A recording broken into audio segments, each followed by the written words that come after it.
Hi children, wishing you a happy day. So you are ready for today's class? Shall we start? First, a short recap of last class.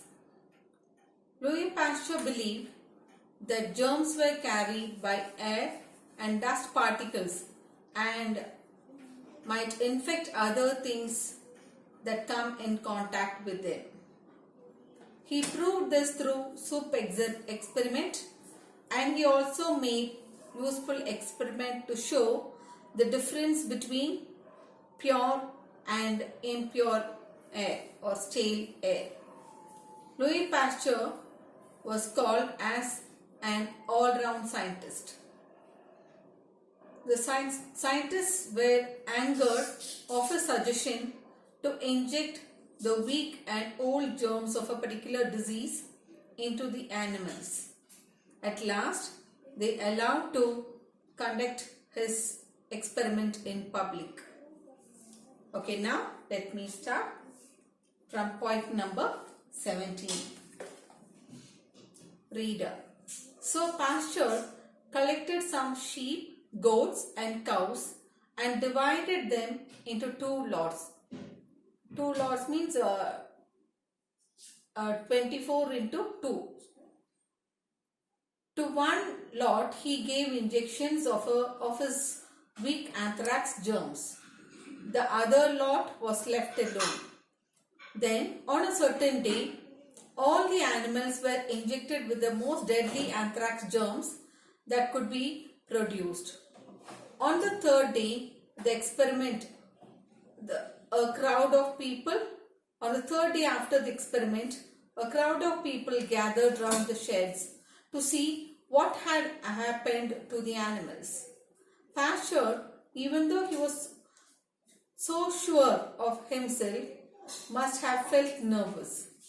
All the 24 animals that had first been protected by the weak germs were perfectly well.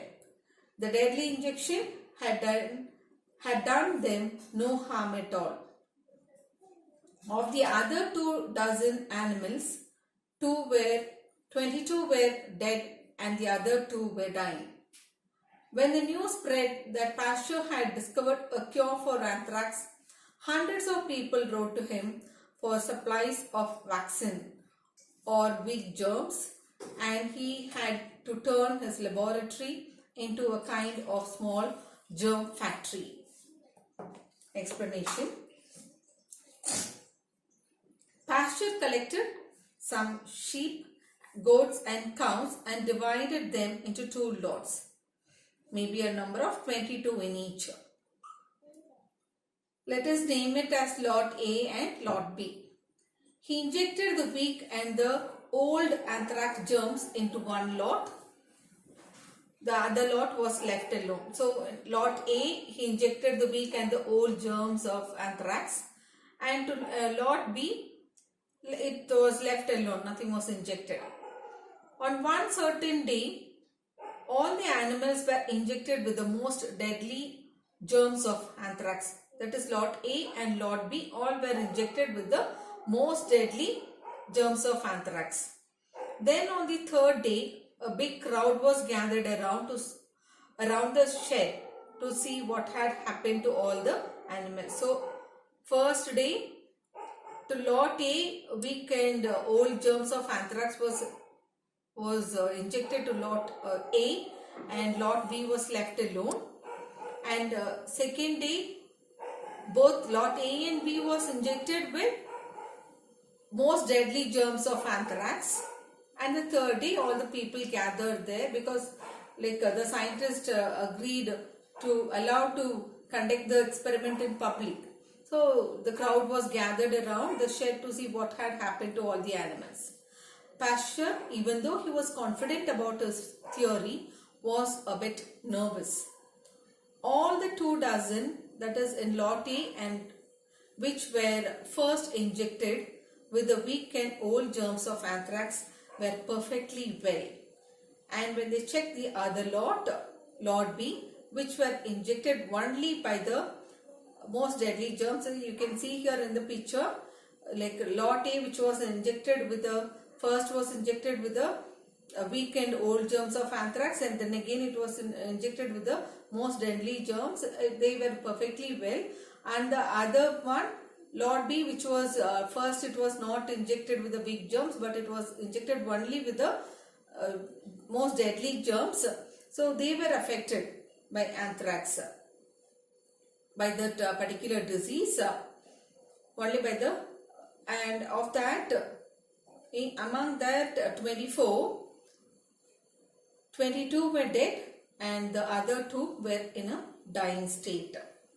With this experiment, Pasteur proved that anthrax would not affect twice. The second time it will not be affected, because lot A was injected first with, it was injected with weak germs. The second time when it was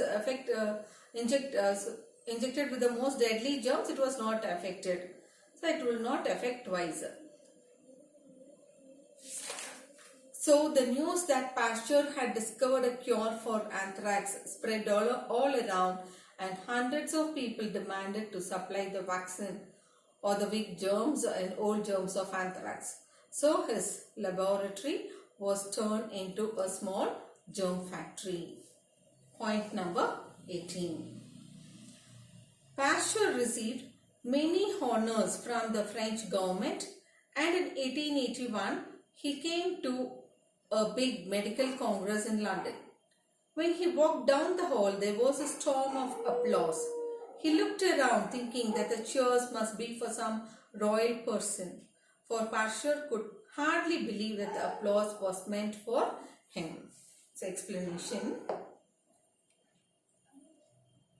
So Louis Pasteur, he received many honors from French government, and in 1881 he attended a big medical congress in London. When he walked down the hall, he was greeted by a storm of applause. He looked around thinking that the cheers and the greet with a big round of applause for some royal person. Royal person means a person who was in a higher rank, or like a king or queen, because Pasteur could hardly believe that the applause was meant for him. Point number 19. One of his experiments was in connection with a terrible disease which attacks a person who is bitten by a dog with rabies. A mad dog, as we call it. Pasteur had grown very sure about the power of inoculation, and he decided to try out the same idea in cases of rabies. At that time, nearly everyone died who was bitten by a diseased dog. In 1885, Pasteur made his first experiment on a young Alsatian boy who came to him in Paris covered with bites from a mad dog. The boy's mother told Pasteur, "If you can cure animals, you can cure my son." So Pasteur inoculated him with some weak rabies germs and the boy recovered. Explanation. So one of his last experiments was connected with a terrible disease called rabies. What is rabies? It's a disease which attacks a person who is bitten by a mad dog, or a dog which was diseased with rabies. So by this time, Pasteur was very much sure about power of inoculation. So he decided to try the same method of injecting the weak and old germs of rabies into the person, into that boy who was bitten by a mad dog. And at that time, almost all the people who were bitten by a diseased dog, they died. In 1885, Pasteur made his first experiment on an Alsatian boy, means a boy who was bitten by a German shepherd dog. Alsatian boy means it's a boy who was bitten by a German shepherd dog who came to him in Paris, and his body was fully covered with bites of a mad dog. The boy was Joseph Meister, a 9-year-old boy. His mother told Pasteur, "If you can cure animals, you can cure my son."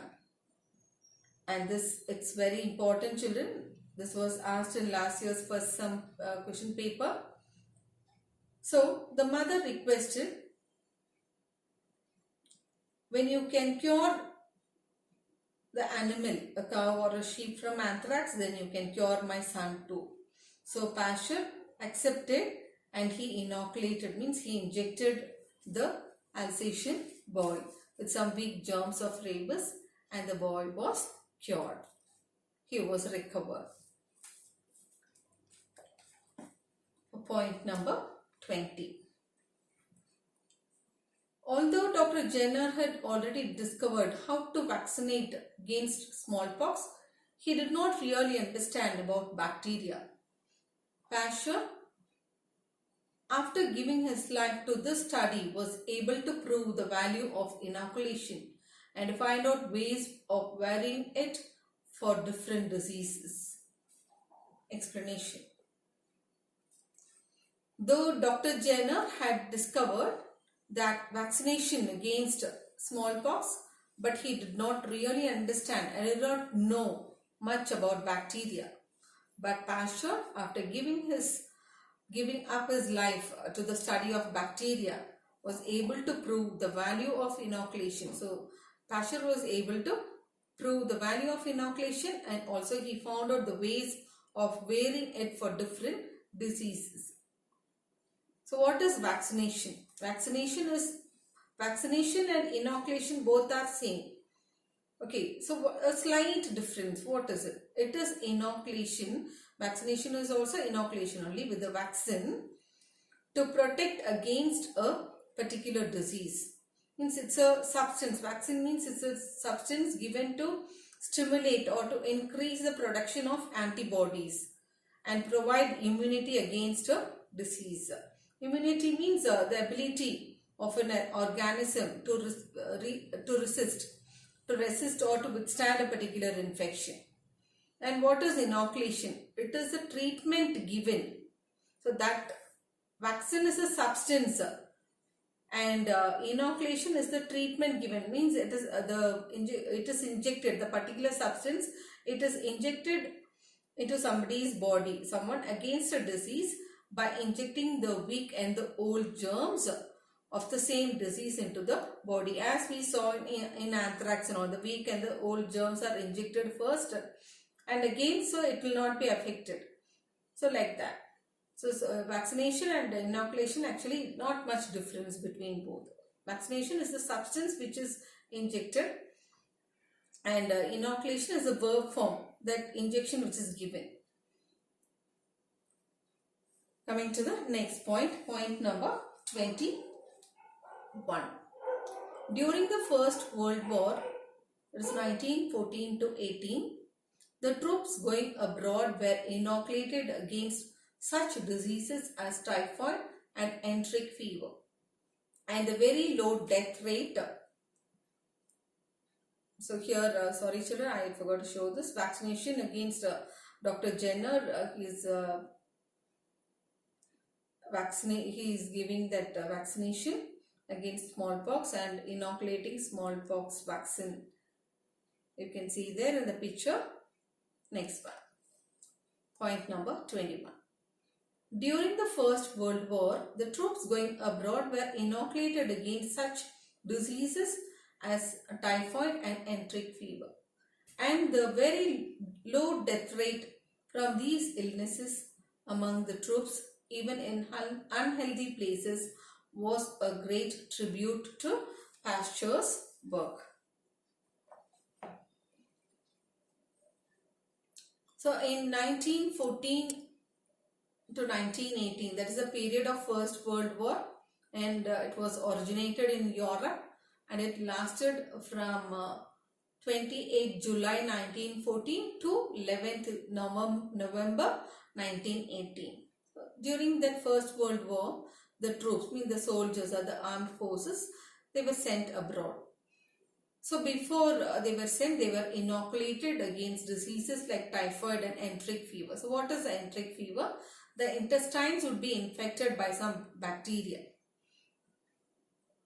So though the troops stayed in unhealthy places, the death rate was very low due to these diseases. that is due to typhoid and enteric fever, the death rate was very low. Why? Because already they were inoculated with the weak germs of those diseases. So the death rate was low because they were infected by these illness. And the great tribute, so the great tribute or the honor and the respect was due to Pasteur's work. Next one, point number 22. Pasteur's memory is still honored in the Institut Pasteur in Paris, where bacteriology is studied by men of all nations. So, Pasteur's memory is still honored and respected in the Institut Pasteur in Paris, where men of science of all nations study about bacteriology. Reader, at the opening of the institute in 1888, Pasteur said, two opposing laws seem to me now in contest. The one, a law of blood and death, opening out each day new methods of destruction, which forces nations to be always ready for the battle. The other, a law of peace, work and health, whose only aim is to deliver man from the disasters which surrounded him. The one seeks violent conquest, the other the relief of mankind. Which of these two laws will prevail, God only knows. But of this, we may be sure that science, in obeying the law of humanity, will always labor to enlarge the frontiers of life. So in 1888, 14th November, at the opening ceremony of the institute, Pasteur spoke about two laws, which seemed to him then in a dispute or an argument which should be argued about. And the first one is the law of blood and death,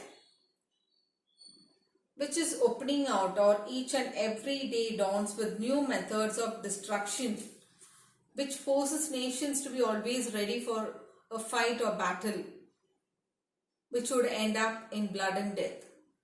As of now, we know India and China, in both borders, armed forces are ready always, and the tensions in Ladakh. The second one is law of peace, work and health. Its aim is to bring or to deliver man out of the disaster or the great damage or the destruction of which he surrounded it with. The first law is to take victory over mankind, or mankind under control by military forces, and the second law is give mankind a feeling of relaxation. Out of these two laws, law of blood and death and law of peace, work and health, which one would be more powerful and would exist? Only God knows it. But out of this, we may be sure that science, which obeys the laws of humanity, would always work hard for the one who helps the human to lead the limits of life, peacefully. Pasteur favored the second law, law of peace, work and health, which provided relief to mankind. Point number 23.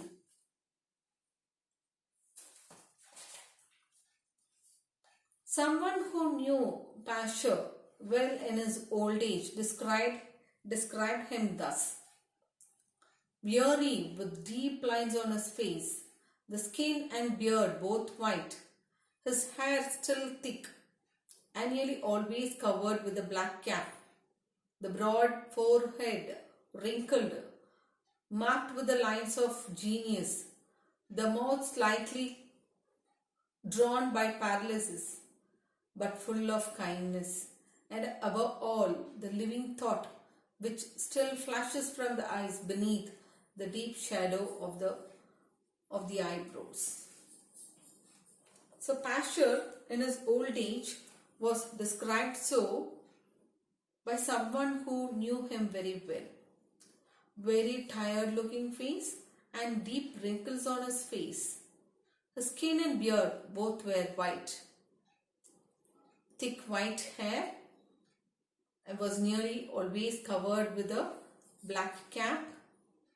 Broad forehead with wrinkled, which was a mark of genius. Mouth slightly crooked due to paralysis, but he was a person full of kindness, and above all, the living thought that is to help the needy and his fellow human beings always flashed from his eyes between the deep shadow of eyebrows.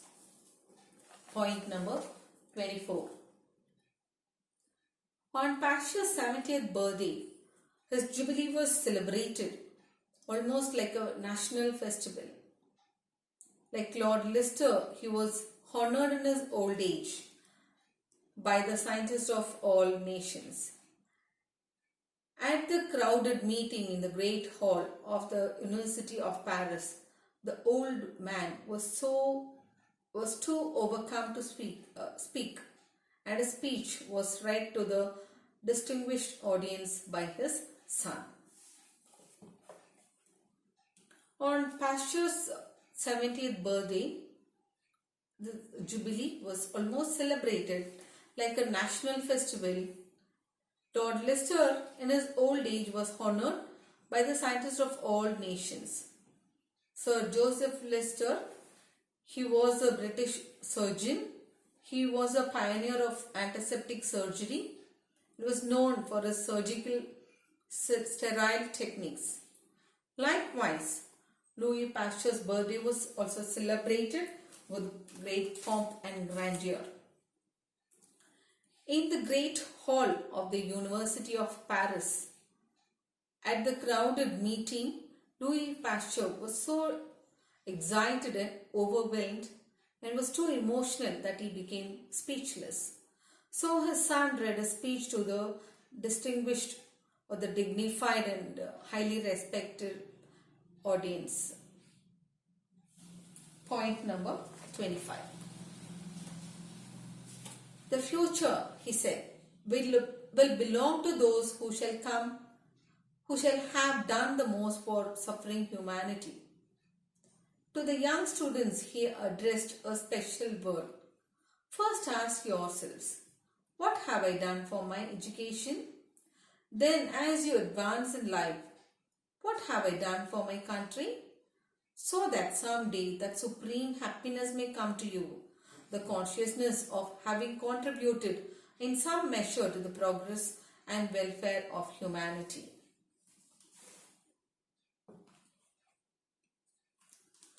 So Pasteur was so overwhelmed and he became speechless. So his son read it, and it was so. The future belongs to the people who have done the best service to the most suffering humanity or the suffering people. He addressed specially to the young students gathered there. He told them to question themselves first. The first question that the students have to question themselves, what have I done for my education? And later, once when they acquire knowledge, the second question what they have to ask themselves, what have I done for my country? Once when they have advanced in life, the second question, what they have done for the country. Once when you question yourself and get a positive and fulfilling answer, that day, when you get such an answer, you would achieve the supreme or the extreme and the greatest happiness when we are aware that we have contributed something good, the best for the progressment and the welfare of the humanity. Point number 26. Pasteur himself certainly knew that happiness. He died in 1895 when he was 75.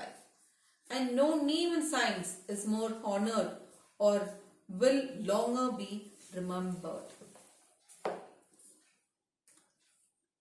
It is certain that Louis Pasteur knew that happiness of favoring mankind because he has contributed much and has done the best for the mankind. He died in the year 1895 when he was 75 years old, and no name in science as equal to his name will be remembered for such a long time in the years to come too.